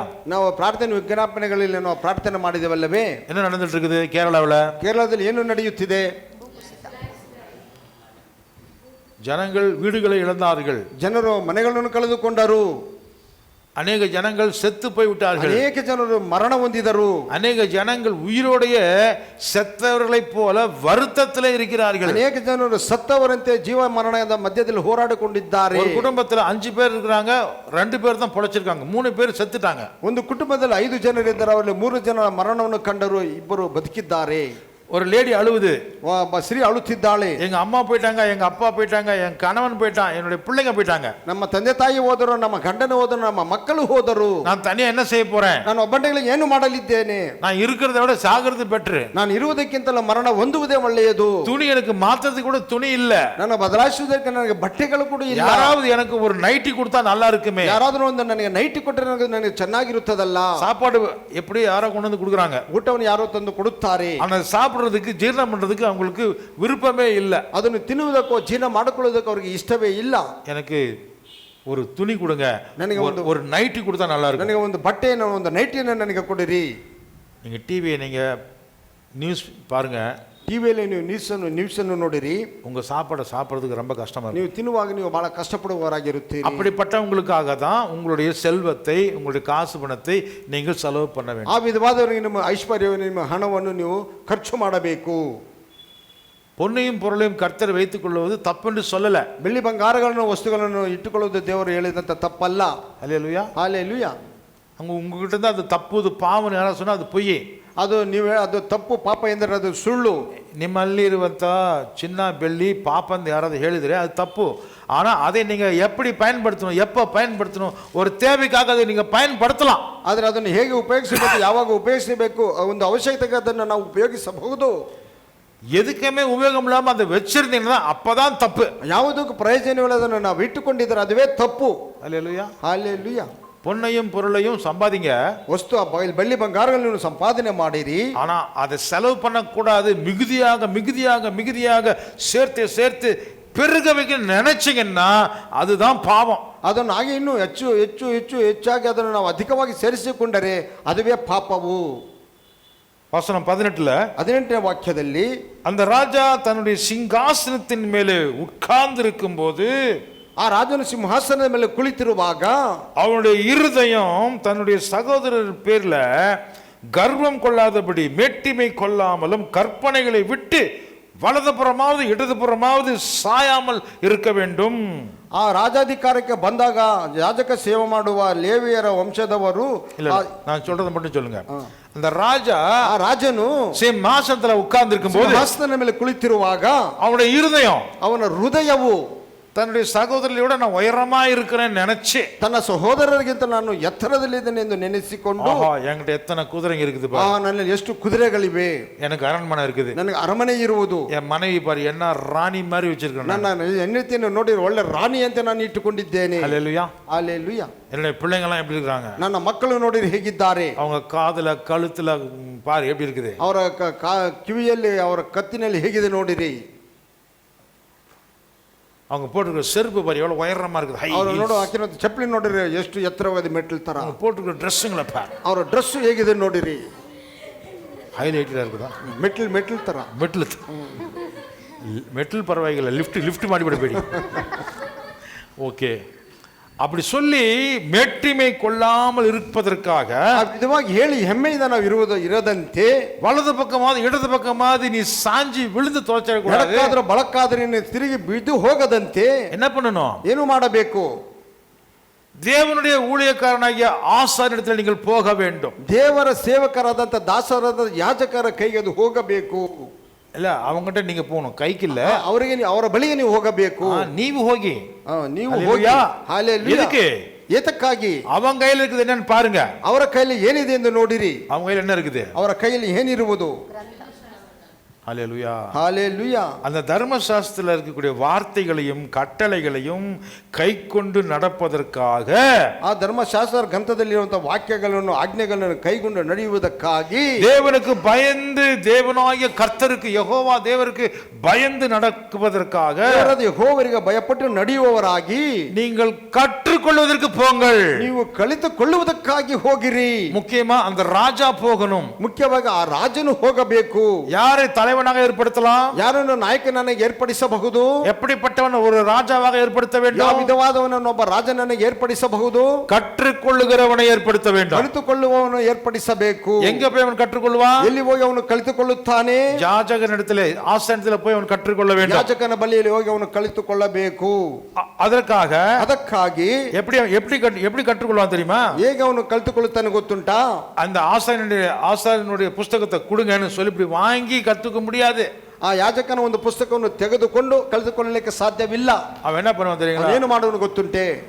சார் கொஞ்ச நேரம் கொடுங்க, ನಾನು ಕಾಪಿ பண்ணிக்கிறேன். ಸಾರ್ ಸ್ವಲ್ಪ ಸಮಯ ಕೊಡಿ, ನಾನು ಕಾಪಿ ಮಾಡಿ ಬರೆದುಕೊಳ್ಳುತ್ತೇನೆ. ಮಾಡ್ಕೊಳ್ಳಿ. ஹல்லேலூயா. ಮಾಡ್ಕೊಳ್ಳಿ. அப்படி என்ன பண்ணுவான்? ಅವಾಗ ಏನು ಮಾಡುವರು? பார்த்து எழுதி தனக்காக அவன் ஒரு பிரதியை எடுத்து வைத்துக் கொள்ள வேண்டும். ನೋಡಿ ಬರೆದುಕೊಂಡು ತನಗಾಗಿ ಒಂದು ಪತ್ರಿಕೆಯನ್ನು ಅವನು ತೆಗೆದು ಇಟ್ಟುಕೊಳ್ಳಬೇಕು. நான் சொல்றது கதை இல்லைன்னு கேக்குறியா? இருக்குதா இல்ல? ನಾನು ಸುಮ್ಮನೆ ಅಂತ ಹೇಳ್ತಾ ಇಲ್ಲ, ಅದರಲ್ಲಿ ಇದೆ ನೋಡಿರಿ. இருக்குதா இல்லையா? ಇದೆಯಾ ಇಲ್ಲವೇ? வசனம் ವಾಕ್ಯ 18, 19, 20 சேர்த்து வாசிங்க. 18, 19 ನಾವು ಸೇರಿಸಿ ಓದಿದಾಗ, ತೆಲುಗು, ಕನ್ನಡ, ಇಂಗ್ಲಿಷ್, ಹಿಂದಿ ವಾಸಿங்க. ತೆಲುಗು, ಕನ್ನಡ, ತಮಿಳು, ಇಂಗ್ಲಿಷ್ ಓದಿರಿ. 18, 19, 20. ಅವನು ರಾಜ್ಯಾಧಿಕಾರಕ್ಕೆ ಬಂದಾಗ ಯಾಜಕ ಸೇವೆ ಮಾಡುವ ಲೇವಿಯರ ವಶದಲ್ಲಿರುವ ಈ ಧರ್ಮಶಾಸ್ತ್ರದ ಗ್ರಂಥದ ಒಂದು ಪ್ರತಿಯನ್ನು ತನಗೋಸ್ಕರ ಪುಸ್ತಕ ರೂಪದಲ್ಲಿ ಓದುವುದಕ್ಕೆ ಸುಲಭವಾಗಿರುವಂತೆ ಮಾಡಿಕೊಂಡು ಬಯಸಿಕೊಳ್ಳಬೇಕು. ಅವನು ಮದದಿಂದ ತನ್ನ ಸ್ವದೇಶದವರನ್ನು ಹೀಯಾಳಿಸದೆ ಯೆಹೋವನ ಆಜ್ಞೆಯನ್ನು ಮೀರಿ ಎಡಬಲಕ್ಕೆ ತಿರುಗಿಕೊಳ್ಳದೆ, ಎಡದು ಪಕ್ಕದಲ್ಲೂ ಬಲಗಡೆಯಲ್ಲಿಯೂ ಅವನು ತಿರುಗಿಕೊಳ್ಳದಂತೆ ತನ್ನ ದೇವರಾದ ಯೆಹೋವನಲ್ಲಿ ಭಯಭಕ್ತಿ ಉಳ್ಳವನಾಗಿ ಈ ಧರ್ಮಶಾಸ್ತ್ರದ ಎಲ್ಲಾ ವಾಕ್ಯಗಳನ್ನು ಎಲ್ಲಾ ವಾಕ್ಯಗಳನ್ನು ವಿಧಿಗಳನ್ನು ಅನುಸರಿಸುವುದಕ್ಕೆ ಅಭ್ಯಾಸ ಮಾಡಿಕೊಳ್ಳುವಂತೆ ಈ ಗ್ರಂಥವು ಅವನ ಬಳಿಯಲ್ಲೇ ಇರಬೇಕು. ಅವನು ತನ್ನ ಜೀವಮಾನದ ದಿನಗಳೆಲ್ಲ ಅದರಲ್ಲಿ ಓದಿಕೊಳ್ಳುತ್ತಾ ಇರಬೇಕು. ಅದನ್ನು ಅವನು ಓದುತ್ತಾ ಇರಬೇಕು ಎಂದು ಕನ್ನಡದಲ್ಲಿದೆ, ತಮಿಳಲ್ಲಿ ಕಲಿತಾ ಇರಬೇಕು ಅಂತಿದೆ. ಕಲಿತುಕೊಳ್ಳುತ್ತಾ ಇರಬೇಕು. ಆಮೆನ್. ಹೀಗಾದರೆ ಅವನು ಅವನ ಸಂತತಿಯವರು ಸಹ ಬಹುಕಾಲ, ಎಷ್ಟು ಕಾಲ? ಬಹುಕಾಲ, ಎಲ್ಲರೂ ಹೇಳಿ, ಬಹುಕಾಲ ರಾಜ್ಯಾಧಿಕಾರವನ್ನು ನಡೆಸುತ್ತಾ ರಾಜ್ಯದಲ್ಲಿ ಅಧಿಕಾರವನ್ನು ಸಲ್ಲಿಸುವವರಾಗಿ ಇಸ್ರಾಯೇಲರ ನಡುವೆ ಬಾಳುವರು. हालेलुया। और जब वह राजगद्दी पर विराजमान हो, तब इसी व्यवस्था की पुस्तक जो लेवीय याजकों के पास रहेगी, उसकी एक नकल अपने लिए कर ले और वह उसे अपने पास रखे और अपने जीवन भर उसको पढ़कर, जिससे वह अपने परमेश्वर यहोवा का भय मानना और इस व्यवस्था और इन विधियों की सारी बातों के मानने में चौकसी करना सीखे, जिससे वह अपने मन में घमंड करके अपने भाइयों को तुच्छ न जाने और इन आज्ञाओं से ना तो दाहिने मुड़े और ना बाएं, जिससे कि वह और उसके वंश के लोग इजरायलियों के मध्य बहुत दिनों तक राज्य करते रहे. एक पुस्तक बहुदिन. హల్లెలూయా. హల్లెలూయా. మరియు ఆ. అతడు రాజ్య సింహాసనమందు ఆసీనుడైన తరువాత లేవీయులైన యాజకుల స్వాధీనములోనున్న గ్రంథమును చూచి ఆ ధర్మశాస్త్రమునకు ఒక ప్రతిని తన కొరకు రాసికొనవలెను. అది అతని యొద్ద ఉండవలెను. తన రాజ్యమందు తానును తన కుమారులను ఇశ్రాయేలు మధ్యను దీర్ఘాయుషమంతుడగుటకు తాను తన సహోదరుల మీద గర్వించి ఈ ధర్మమును విడిచిపెట్టి కుడికి గాను ఎడముకు గాను తాను తొలగకయుండునట్లు తన దేవుడైన యెహోవాకు భయపడి ఈ ధర్మశాస్త్ర వాక్యములన్నిటినీ ఈ కట్టడలను అనుసరించి నడువ నేర్చుకొనుటకు అతడు తాను బ్రతుకు దినములన్నిటను ఆ గ్రంథమును చదువుచుండవలెను. హల్లెలూయా. Also it shall be, when he sits on the throne of his kingdom, that he shall write for himself a copy for this law in his book from one the copy. He should write it for himself. From the one before the priest and Levites. And it shall be with him, and he shall read it all days of his life. All days of his life he should learn. That he may learn to fear the Lord, his God, his God, and be careful to observe all the words of all the commands of his law and these statutes, that his heart may not be lifted up above his brethren, that he may not turn aside from the commandment to the right or to the left. Yes, continue till 20. To the right or to the left, yes. And that he may prolong his days in the kingdom, and his children in the midst of Israel.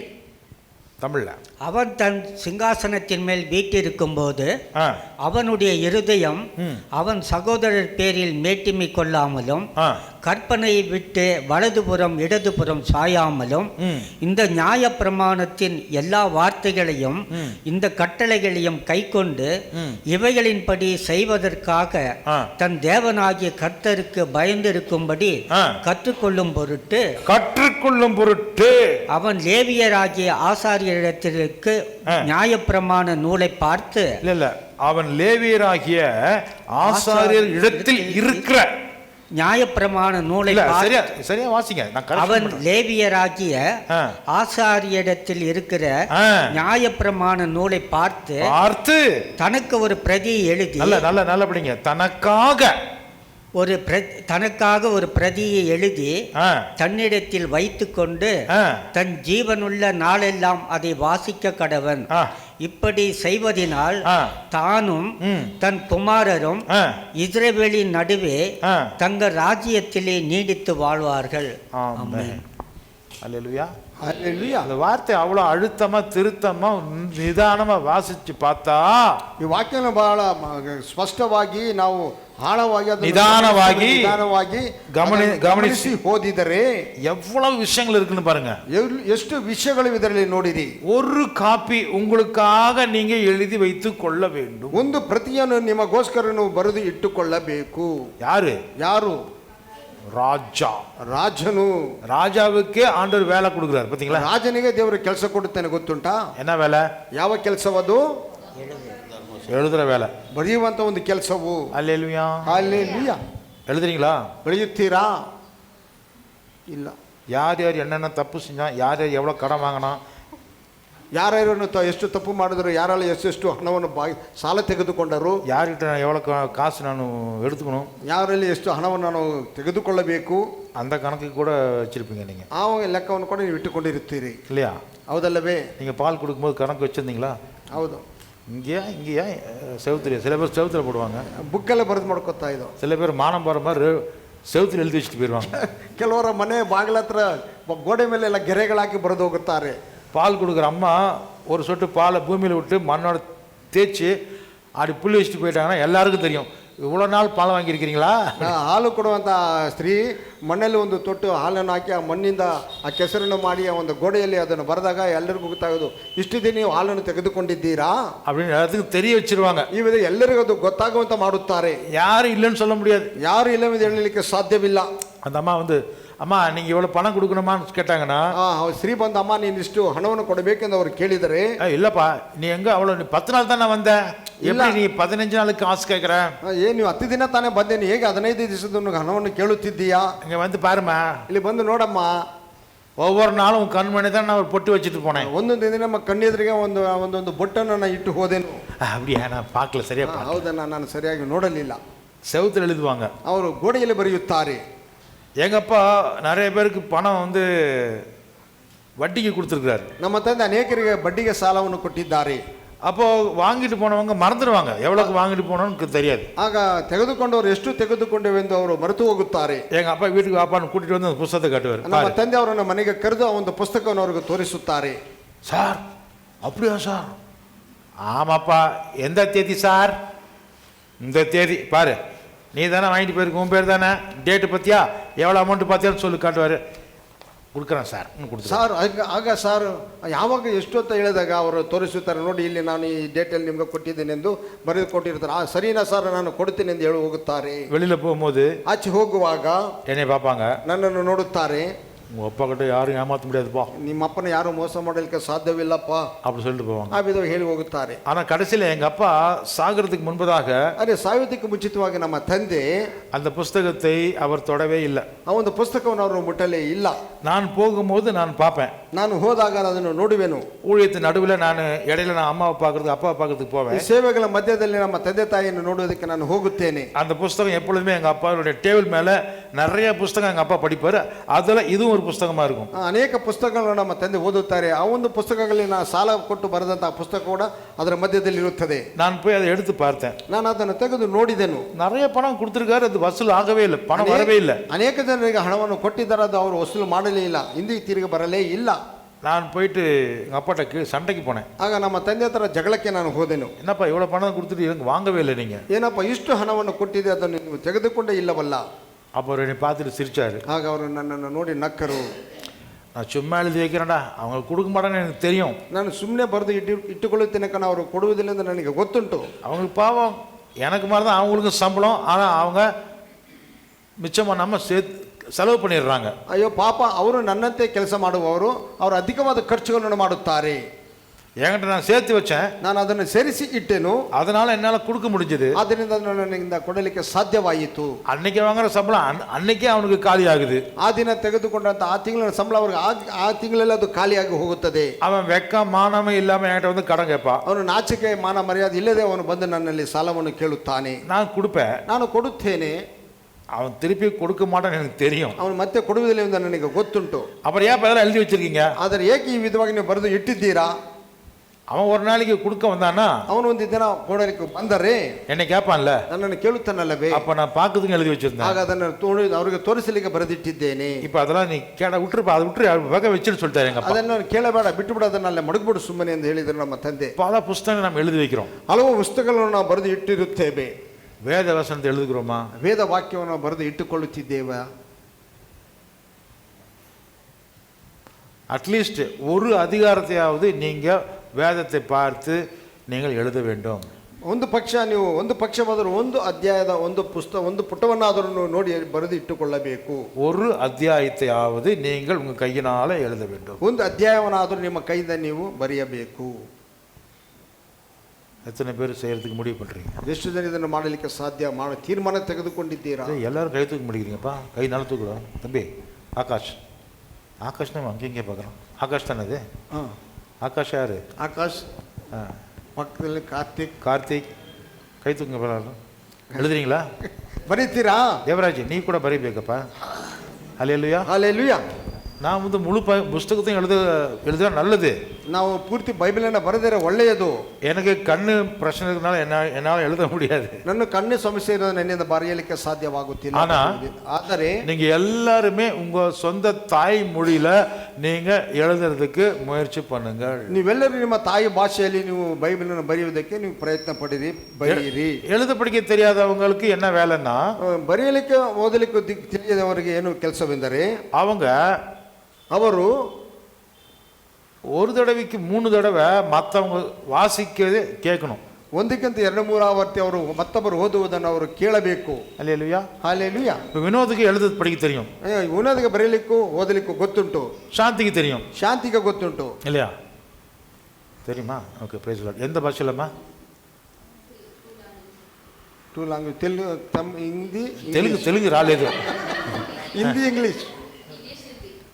ரெண்டு பாஷையிலையும் நீ எழுதணும். 2 ಭಾಷೆಯಲ್ಲಿ ನೀನು ಬರೆಯಬೇಕು. हिंदी में लिखना है, अभी इंग्लिश और इंग्लिश में. இது ரெண்டையும் வந்து நீயே என்ன பண்ணணும்? ಇದೆರಡನ್ನು ನೀನು ಮಾಡಬೇಕು. அவருக்கு படிச்சு காட்டணும். ಅದನ್ನು ಬರೆದು ನೀನು ಅವರಿಗೆ ಓದಿ ತೋರಿಸಬೇಕು. ஏன்னா அவருக்கு எழுத முடியாது, ಅವರಿಗೆ ಬರೆಯಲಿಕ್ಕೆ ಗೊತ್ತು ಆಗುವುದಿಲ್ಲ. ಹಿಂದಿல அவருக்கு காதுல விழுற மாதிரி சொல்லணும். ಹಿಂದಿಯಲ್ಲಿ ನೀನು ಅವರಿಗೆ ಕಿವಿ ಕೇಳುವಂತೆ ಹೇಳಬೇಕು. சுனில் நீ எதில் எழுதுவ? இங்கிலீஷில் எழுதுனா அவருக்கு புரியுமாப்பா? அவருக்கு சரி, இங்கிலீஷில் எழுது. ಇಂಗ್ಲೀಷಲ್ಲಿ ಬರೀ. Kannada you are able to right. ಕನ್ನಡದಲ್ಲಿ ஏபிள் டு ரைட். ಕನ್ನಡದಲ್ಲಿ ஒரு சாப்டர் எழுதி, ಕನ್ನಡದಲ್ಲಿ ಒಂದು ಚಾಪ್ಟರ್ನ್ನು ಬರೆದು, ಒಂದು ಅಧ್ಯಾಯವನ್ನು ಬರೆದು அவர் காதில் கேட்குற மாதிரி வாசிக்கணும். ಅವರು ಕಿವಿ ಕೇಳುವಂತೆ ಅವರಿಗೆ ಓದಿರಿ. ஒரு தடவை எழுதுறது வந்து, ಒಂದು ಸಾರಿ ಬರೆಯುವುದು ಬಂದು 10 தடவை வாசிக்கிறதுக்கு சமம். 10 ಸಾರಿ ಓದುವುದಕ್ಕೆ ಸಮ. அல்லேலூயா. ஹalleluya. ஒரு வசனத்தை ஒரே ஒரு தடவை நீங்க எழுதுனீங்கன்னா, ಒಂದು ವಾಕ್ಯವನ್ನು ಒಂದು ಸಾರಿ ನೀವು ಬರೆದರೆ 10 தடவை ரீட் பண்ணதுக்கு சமம். 10 ಸಾರಿ ಓದುವುದಕ್ಕೆ ಸಮ. Praise the Lord. Praise the Lord. Hallelujah. Hallelujah. நம்முடைய சபையில் நான் ரொம்ப பெருமைப்பட்டுக்கிற விஷயம் இதுதான். ನಾನು ನಮ್ಮ ಸಭೆಯಲ್ಲಿ ನಾನು ಹೆಮ್ಮೆ ಪಡುವಂತ ವಿಷಯವೂ ಇದುವೇ. நான் கர்வத்தோட சொல்றேன். ನಾನು ಗರ್ವದೊಟ್ಟಿಗೆ ನಾನು ಹೆಮ್ಮೆಯಿಂದ ಹೇಳುತ್ತೇನೆ. எத்தனை சபையில் இது நடக்குதோ நடக்கலையோ எனக்கு தெரியாது. ಎಷ್ಟು ಸಭೆಗಳಲ್ಲಿ ಇದು ನಡೆಯುತ್ತದೆಯೋ ನಡೆಯುವುದಿಲ್ಲವೋ ನನಗೆ ತಿಳಿಯದು. ஒரே சபையில, ಒಂದೇ ಸಭೆಯಲ್ಲಿ நாம வேத வசனத்தை சத்தமா நாம வாசிக்கிறோம். ನಾವು ವೇದ ವಾಕ್ಯವನ್ನು ಜೋರಾಗಿ ನಾವು ಓದುತ್ತೇವೆ. தமிழ்காரர் நடத்தாரு, வெறும் தமிழ்ல நான் பிரசங்கம் பண்றது இல்ல. ಬರೀ ತಮಿಳನವರು ತಮಿಳಲ್ಲಿ ಪ್ರಸಂಗ ಮಾಡುವುದರ ಮಾತ್ರವಲ್ಲ, ಕನ್ನಡದಲ್ಲಿ ವಾಸಿக்க வைக்கிறேன், ಕನ್ನಡದಲ್ಲಿ ಓದಿಸುತ್ತೇನೆ, ಇಂಗ್ಲಿಷ್ல ವಾಸಿக்க வைக்கிறேன், ಇಂಗ್ಲಿಷಲ್ಲಿ ಓದಿಸುತ್ತೇನೆ, ತೆಲುಗುಕಾರನ ವಾಸಿக்க வைக்கிறேன், ತೆಲುಗಿನಲ್ಲಿ ಓದಿಸುತ್ತೇನೆ, ಹಿಂದಿಕಾರನ ವಾಸಿக்க வைக்கிறேன், ಹಿಂದಿಯಲ್ಲಿ ಓದಿಸುತ್ತೇನೆ, ಇಂಗ್ಲಿಷ್ಕಾರನ ವಾಸಿக்க வைக்கிறேன். ಇಂಗ್ಲಿಷ್ನಲ್ಲಿ ಕೂಡ ನಾನು ಓದಿಸುತ್ತೇನೆ. வாசிக்கிறவங்களுக்கும் ஆசீர்வாதம், ಓದುವವರಿಗೂ ಆಶೀರ್ವಾದವು, கேட்டுக்கொள்கிறவர்களுக்கும் ஆசீர்வாதம், ಕೇಳುವಂತವರಿಗೂ ಆಶೀರ್ವಾದವು, எழுதுறவங்களுக்கு அதை விட ஆசீர்வாதம், ಬರೆಯುವವರಿಗೆ ಅದಕ್ಕಿಂತಲೂ ಆಶೀರ್ವಾದವು. அல்லேலூயா. ஹalleluya. திவ்யா ஸ்துதி மாதிரி சின்ன பிள்ளைங்க இருக்காங்க இல்லையா, கேலேப் மாதிரி சின்ன குழந்தைங்க இருக்காங்க இல்லையா, ದಿವ್ಯ ಸ್ತುತಿ ಅಂತ ಚಿಕ್ಕ ಮಕ್ಕಳಿದ್ದಾರಲ್ವೇ, அவங்களுக்கு இப்ப எழுதுறதுக்கு கத்து கொடுங்க. ಅವರಿಗೆ ಬರೆಯುವುದಕ್ಕೆ ನೀವು ಕಲಿತುಕೊಡಿರಿ. எந்த வசனத்தை அவங்க பை ஹார்ட் மனப்பாடம் பண்றாங்களோ, ಯಾವ ವಾಕ್ಯವನ್ನು ಅವರು ಬಾಯ್ಪಾಠ ಮಾಡುತ್ತಾರೋ அதை அவர்கள் எழுதுவதற்கு கற்றுக் கொடுங்க. ಅದನ್ನು ಅವರು ಬರೆಯುವುದಕ್ಕೆ ಅವರಿಗೆ ಕಲಿತುಕೊಡಿರಿ. அல்லேலூயா. ஹalleluya. நீங்க இதை வந்து ஒரு பெரிய ட்ரெஷராக, ஒரு கேஷ் புக் மாதிரி அப்படியே நீங்க அடுக்கி வச்சு எதிர்காலத்தில் அவங்க பிள்ளைகளுக்கு நீங்க காட்டலாம். ಅದನ್ನು ನಿಮ್ಮ ಒಂದು ಬೊಕ್ಕಸವನ್ನಾಗಿ, ಒಂದು ಕ್ಯಾಶ್ ಬ್ಯಾಗನ್ನಾಗಿ, ಒಂದು ಇದನ್ನಾಗಿ ನೀವು ಅದನ್ನು ಇಟ್ಟು ನಿಮ್ಮ ಮಕ್ಕಳಿಗೆ ನೀವು ಮುಂದಿನ ಭವಿಷ್ಯತ್ ದಿನಗಳಲ್ಲಿ ಅದನ್ನು ತೋರಿಸಬಹುದು. காதல கேட்டு வாயில சொல்லி மறந்துடுவோம் சீக்கிரமா. ಕಿವಿಯಿಂದ ಕೇಳುತ್ತೇವೆ, ಬಾಯಿಂದ ಹೇಳಿ ಬೇಗನೆ ಮರೆತು ಹೋಗುತ್ತೇವೆ. ಆದರೆ நீங்க எழுதி வச்சிட்டீங்கன்னா, ನೀವು ಬರೆದು ಇಟ್ಟುಕೊಂಡರೆ அது என்ன மாறுது? ಅದು ಏನಾಗಿ ಬದಲಾಗುವುದು? ட்ரெஷர், ಅದು ಬೊಕ್ಕಸ. ஆமென். ಆಮೆನ್. எத்தனை பேர் நம்புறீங்க? ಎಷ್ಟು ಜನ ನಂಬುತ್ತೀರಾ? ஆமென். ஹalleluya. ஆமென். ஒரு வாரத்துக்கு ஒரு அதிகாரத்தையாவது எழுதுங்க. ಒಂದು ವಾರಕ್ಕೆ ಒಂದು ಅಧ್ಯಾಯನಾದರೂ ನೀವು ಬರೆಯಿರಿ. டெய்லி ஒரு அதிகாரம் எழுதினா ரொம்ப நல்லா இருக்கும். ಪ್ರತಿದಿನ ಒಂದು ಅಧ್ಯಾಯ ಬರೆದರೆ ಬಹಳ ಚೆನ್ನಾಗಿರುತ್ತದೆ, இல்லையா? ಅಲ್ಲವೇ? ஆனா வேற வேலை இல்லையா பாஸ்டர் உங்களுக்கு? ಆದರೆ ಬೇರೆ ಕೆಲಸವಿಲ್ಲ ಪಾಸ್ಟರ್ ನಿಮಗೆ. உங்களுக்கு தான் ಕಣ್ಣುத்துல ಜಾಲಿயா நீங்க இருப்பீங்க. ನಿಮ್ಮ ಕಣ್ ಕಾಣಂತೆ ನೀವು ಜಾಲಿಯಾಗಿದ್ದೀರಾ, அப்படி நினைக்க கூடாது. ಅವಿದ ಅಂದುಕೊಳ್ಳಬಾರದು. அட்லீஸ்ட் வாரத்துக்கு ஒரு சாப்டர், ಒಂದು ಪಕ್ಷ ಒಂದು ವಾರದಲ್ಲಿ ಒಂದು ಅಧ್ಯಾಯ எழுதுங்க, ಬರೆಯಿರಿ. இது ராஜாவுக்கே தேவன் கொடுத்த ஹோம் ஒர்க். ಇದು ರಾಜನಿಗೆ ದೇವರು ಕೊಟ್ಟ ಮನೆ ಪಾಠ. அப்படின்னா ಹಾಗೆಂದರೆ அவங்க கூட வேலை செய்யக்கூடிய அதிகாரிகளுக்கும் அதில் இருக்குது. ಅವರೊಟ್ಟಿಗೆ ಕೆಲಸ ಮಾಡೋ ಅಧಿಕಾರಿಗಳು ಅದು ಇದೆ. குடும்பத்தின் தலைவர்களுக்கு அதே கட்டளை வருது. ಕುಟುಂಬದ ಯಜಮಾನರಿಗೂ ಅದೇ ಆಜ್ಞೆ ಬರುತ್ತದೆ. அல்லேலூயா. ಹಾಲೆಲೂಯಾ. குடும்பத்தினுடைய தலைவி அந்த அம்மாவுக்கும் அந்த பொறுப்பு வருது. ಮನೆಯ ಯಜಮಾನಿಗೂ ಆ ಒಂದು ಜವಾಬ್ದಾರಿ ಬರುತ್ತದೆ. அல்லேலூயா. ಹಾಲೆಲೂಯಾ. ஞானஸ்தானம் எடுத்த பிள்ளைங்க ஒவ்வொருத்தருக்கும் ದೀಕ್ಷಾ அந்த அதிகாரம் வருது. ದೀಕ್ಷಾ ಸ್ನಾನ ಪಡೆದಂತ ಪ್ರತಿಯೊಬ್ಬ ಮಕ್ಕಳಿಗೂ ஜவாப்தாரி வருது. ಜವಾಬ್ದಾರಿ ಬರುತ್ತದೆ. சண்டே ஸ்கூல்ல வந்து நிக்கிறாங்களே, பாடம் சொல்றாங்களே, ಸಂಡೇ ಸ್ಕೂಲ್ அவங்களுக்கும் அந்த வேலை வருது. ಸಂಡೇ ಸ್ಕೂಲಿನ ಬಾಯ್ಪಾಠ ಮಾಡುವಂತ ಮಕ್ಕಳಿಗೂ ಆ ಒಂದು ಕೆಲಸ ಬರುತ್ತದೆ. பாஸ்டர் இப்படி எங்களை போட்டு தொந்தரவு படுத்துறீங்க, ಏಕೆ ಪಾಸ್ಟರ್ ನಮ್ಮನ್ನ ಹಿಂಗೆ ಹಾಕಿ ನಮ್ಮನ್ನ ನೀವು ಹಿಂಸೆ ಪಡಿಸ್ತೀರಾ? அது இம்சைன்னு நினைச்சீங்கன்னாக்கா விட்டுருங்க, செய்யாதீங்க. ಹಿಂಸೆ ಅಂತ ಅಂದುಕೊಂಡ್ರೆ ಅದನ್ನು ಬಿಡಿ, ಮಾಡಬೇಡಿ. அல்லேலூயா. ಹಾಲೆಲೂಯಾ. அல்லேலூயா சொல்லுங்க. இது ரொம்ப இம்சை பாஸ்டர், இது வேண்டாம், ಇದು ಬಹಳ ಹಿಂಸೆ ಪಾಸ್ಟರ್, ಇದು ಬೇಡ அப்படி சொன்னீங்கன்னா ಇದುವಾಗಿ ಹೇಳಿದರೆ எழுதவாதீங்க, ಅದು ಬರೆಯಬೇಡಿರಿ, எழுத வேண்டாம். எழுದುವುದೇ ಬೇಡ. ஆனா ಆದರೆ ನಾನು என்னுடைய மனைவி, ನನ್ನ ಹೆಂಡತಿ, என்னுடைய குடும்பம், ನನ್ನ ಕುಟುಂಬವು, என்னுடைய பிள்ளைகள், ನನ್ನ ಮಕ್ಕಳು ಬಹುಕಾಲ ಬದುಕಬೇಕಾದರೆ அதிக நாள் நான் வாழ வேண்டும் என்றால் எழுதுங்க, ಬರೆಯಿರಿ. அல்லேலூயா. ಹಾಲೆಲೂಯಾ. இதுக்கு மேல ஒரு பிரசங்கம் தேவையா? ಇದಕ್ಕಿಂತ ನಮಗೆ ಬೇರೆ ಉಪದೇಶಗಳು ಬೇಕೇ? இல்லைன்ட்டாங்க. கண்ணை மூடி ஜெபம் பண்ணுவோம். ನಾವು ಕಣ್ಗಳ ಮುಚ್ಚಿ ಪ್ರಾರ್ಥನೆ ಮಾಡೋಣ. Praise the Lord. Hallelujah.